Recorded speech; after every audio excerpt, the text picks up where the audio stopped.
Hey, what's good, chat? It's your boy City Njie, man, and we back outside here, man. Y'all niggas know how we do it. Another day, another reaction, you feel me? I'm just from stream, you feel me? I have to record this reaction. I have to do this reaction before I feel me go to bed. I have to post videos. You know I love y'all niggas, so I have to show up every day, bro. Feel me? But hey, let's see, bro. We have a very crazy video to react on today, bro. This shit crazy, bro. The title is Influencers Who Died Trying to Go Viral, bro. That shit crazy, bro, in the first place. That's crazy, bro. Like, the fact that you are willing to, you are doing things that can kill you just to go viral is crazy, bro.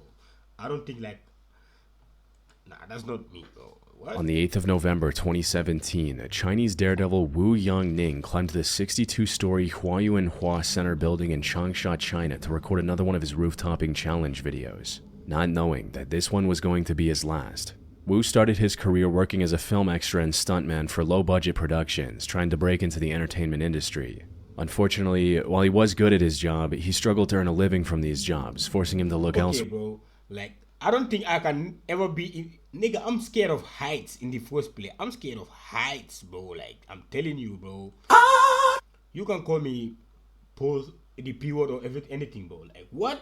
No, bro. I gotta do so he turned to the internet and started posting daredevil roof-topping videos on Chinese platforms like Huashan and Weibo. Roof-topping, for those who don't know, is an extreme form of urban exploration. Participants climb on top of tall structures like skyscrapers, bridges, and cranes and record themselves doing dangerous stunts around the edges, usually without any safety equipment like a harness or a safety net.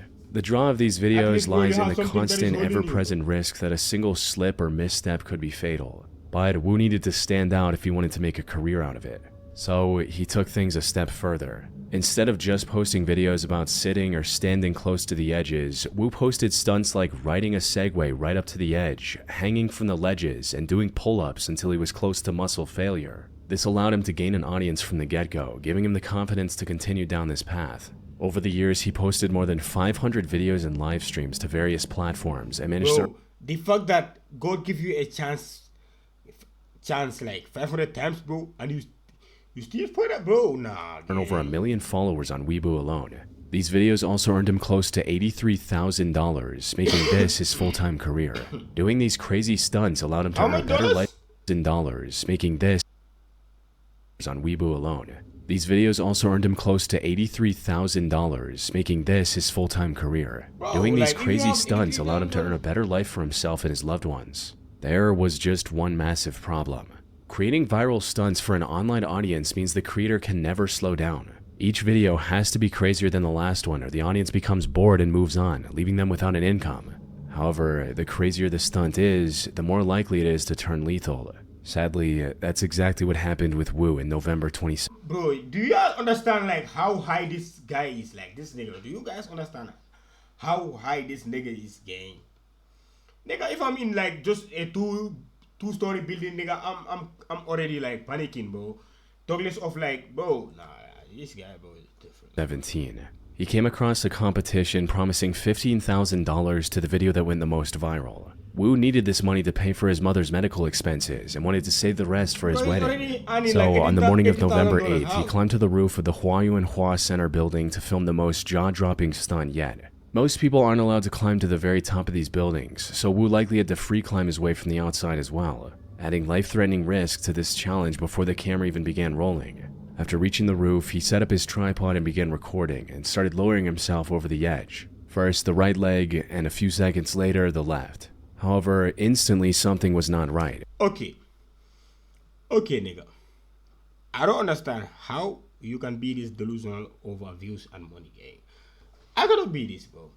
Bro, this play area is already slippery, bro. Like, if your muscles are weak already, gang, there's no way up, gang.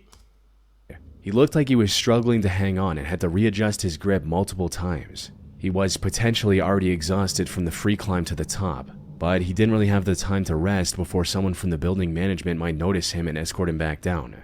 So he went ahead with the stunt anyway, proceeding to do the pull-ups he was most well known for. The plan was to pull himself back up to safety after the third pull-up. He'd done the same dozens of times in the past. Unfortunately, things did not go as planned. The video showed him struggling to pull himself back over the edge after the third pull-up.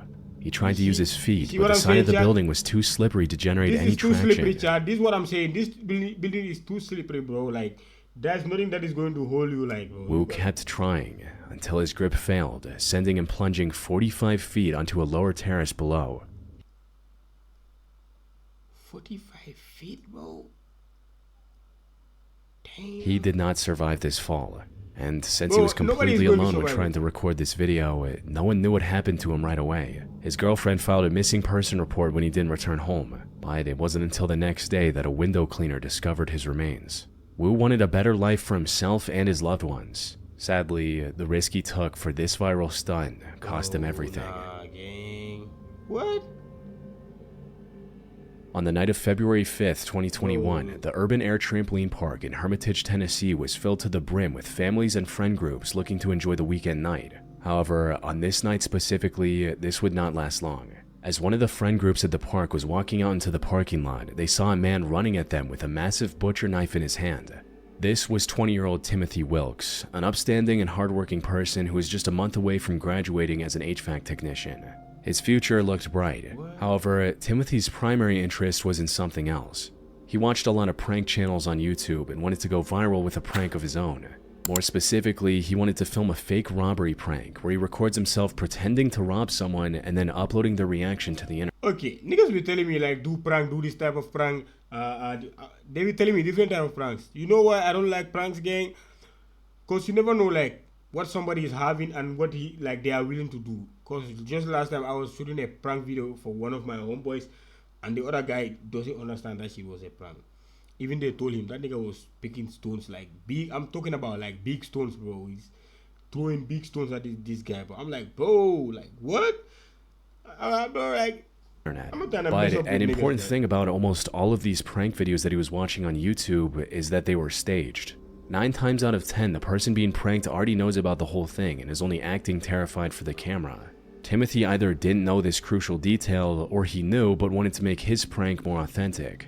So, on the 5th of February 2021, at around 9:25 p.m., he lunged at a group of friends with a knife in his hand. The plan was to scare them and then reveal that it was a prank before things got out of hand. What Timothy didn't know was that one of the people in this group, 23-year-old David Starnes Jr., was carrying a concealed firearm. You see what I'm saying? If it is in Africa, maybe like you say, okay, cause people don't be walking around here with gun like that. You understand? Like I never seen anybody with a gun in Africa here. But if you are sorry, if you are saying you are doing this in the US, bro, you know that like almost everybody is having a gun in the US, bro, and you still decided to push through. It's crazy, bro. From David's perspective, Timothy was a random man charging at him and his friends with a knife. In a split-second decision, David drew his firearm and opened fire, hitting Timothy once. Unfortunately, this one shot proved lethal, resulting in Timothy passing away before any help could arrive. David stayed at the scene until the police arrived and explained everything that had happened. He was detained at the time, but the police released him later as his actions were deemed self-defense. Yeah, bro. On June 26, 2017, 20-year-old YouTuber Mona Lisa Prez made a post on Twitter stating, "Me and Pedro are probably going to shoot one of the most dangerous videos ever. His idea, not mine." At first glance, this sounded like a severe exaggeration meant to drum up hype for her upcoming video, when in reality, calling it the most dangerous video ever was still an understatement for the tragedy that was about to unfold just 3 hours later. The lead up to this incident started back in November 2016 when Mona Lisa and her boyfriend Pedro decided to start a family channel together called Mona Lisa and Fam. This channel mostly consisted of vlogs of the two of them doing various challenges and going on adventures together. Normal, inoffensive family channel content. And while none of these videos went viral, they were still gaining consistent views, allowing the couple to gain thousands of subscribers by mid-2017. However, Pedro wanted to take his online Gang, look man, this social media thing, bro, like just let it come, like just let the views and like whatever like God is rating for, like right for you, bro, you're gonna have it, bro. You don't have to be doing certain things just to get views, bro. Cause like you're gonna kill yourself or put yourself in a big like problem that is going to over disturb you, bro. and career to the next level. The plan was to create a new channel called Damn It Boy, featuring daring stunts unlike anything the internet had seen before. He even had a clear vision for the direction of this content. Everything I'm gonna be showing you guys on my channel, you guys are gonna be seeing. Damn it, boy. But unlike his family channel that was growing at a steady pace, Pedro wanted this channel to have good momentum from the get-go. He wanted his first video to go mega viral, and to do that, he wanted to upload the most dangerous and death-defying stunt he could think of. So after much deliberation, this was the idea he came up with. The point of this video is, I really just want to see if a 50 caliber bullet can go through a book. What? So, Gang, book? Like that's all you got, bro? Gang, stop playing, gang. Book, bro. Like book, gang. Like you didn't say iron or a bag of like sand or something, bro. the ultimate test to see if this 50 caliber bullet will go through a book is, I'm just not gonna just set it and just shoot it. No, I'm going to stand behind it, and Mona Lisa is going to shoot it. What? Mona Lisa was strongly opposed to this plan, but after nearly 2 months of back and forth, he managed to convince her that it could work. So on the 26th of June 2017, at roughly 8 p.m., Pedro did exactly what he planned. He set up the camera in the backyard of their home in Houston, Minnesota, held up the book in front of him, and told Mona Lisa to shoot. Unfortunately for Pedro, the thick encyclopedia he chose for the stunt proved completely ineffective. The high-caliber bullet went straight through the book and his body. By the time help arrived, it was already too late. Pedro passed away in front of 30 witnesses from around the neighborhood who came running after hearing the gunshot, including his 3-year-old daughter. What made this situation even more... Bro, like what? Like, bro, I don't understand, gang. You have a daughter.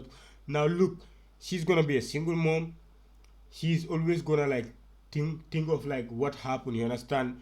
She will not be able to live peacefully knowing that you put her through that, and now you are no more, you understand? Now she has to deal with all the grief and take care of the kid. Bro, like what? At least before you do something, bro, test it out, bro. Put the book like aside, shoot it first and see, gang. Like,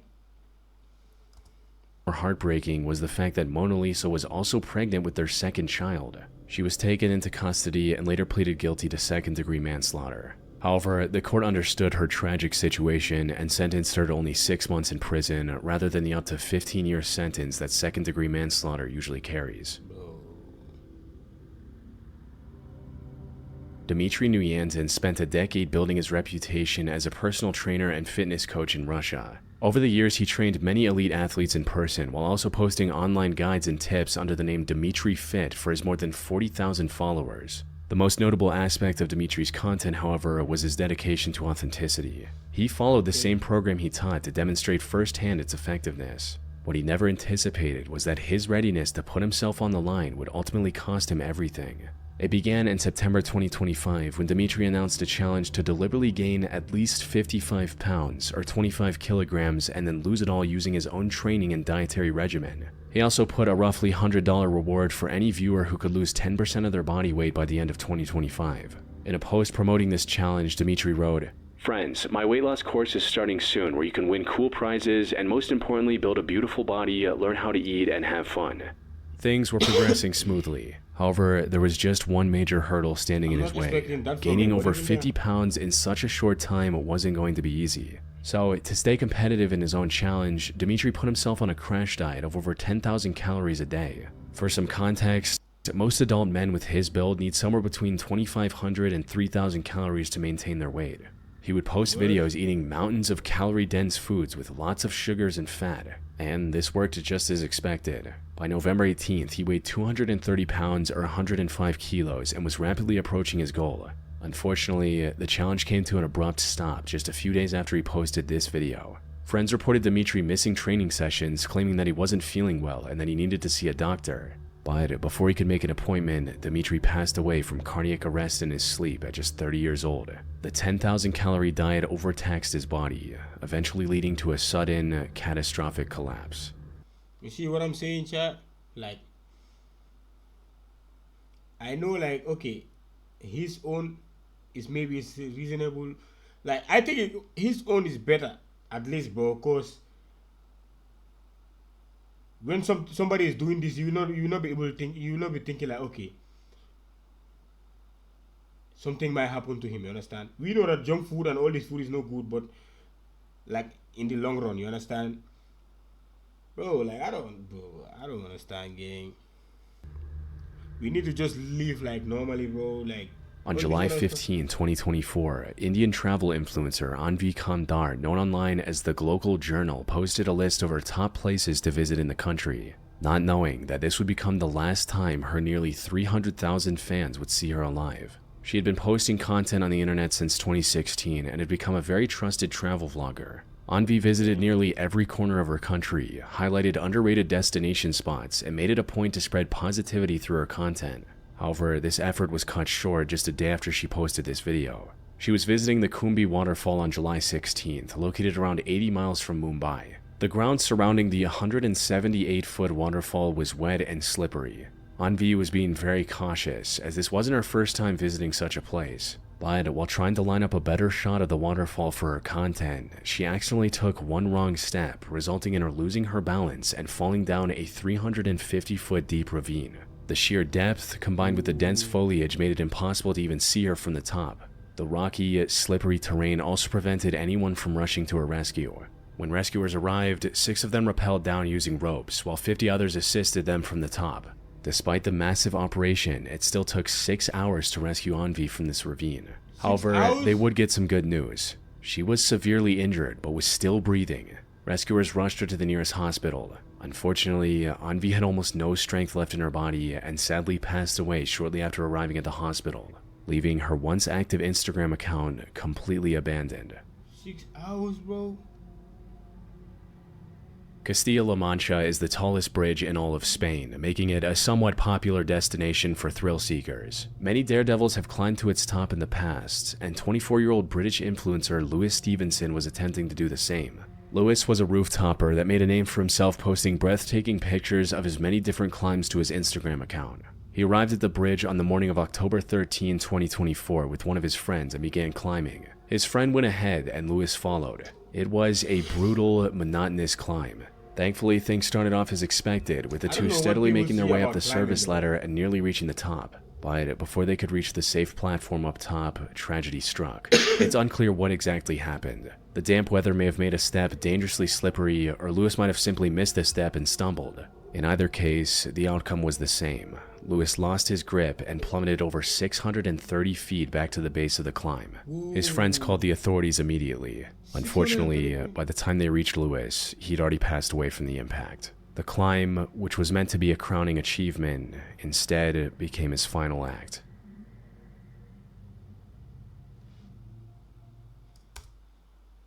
Man, W video, bro. W video, man. Look, man, all I'm gonna say is like, look, man, I know we are all content creators. We all wanna do crazy things, you understand? You feel me? But there are certain things, bro, like, we need to let it go, bro. Like, our lives are more precious and more important than all this content thing. Like, you understand? We have family, we have people, like, who are really, like, looking up to us and relying on us to do stuff. You understand what I'm saying? So, bro, there are certain things, bro. We need to like let it go, bro. There are certain things we need to let it go, bro. Cause, bro, I ain't gonna lie, bro. That should be crazy, bro. But anyways, yeah, let me know what you guys think in the comment section. Don't forget to like, subscribe, and turn on notifications.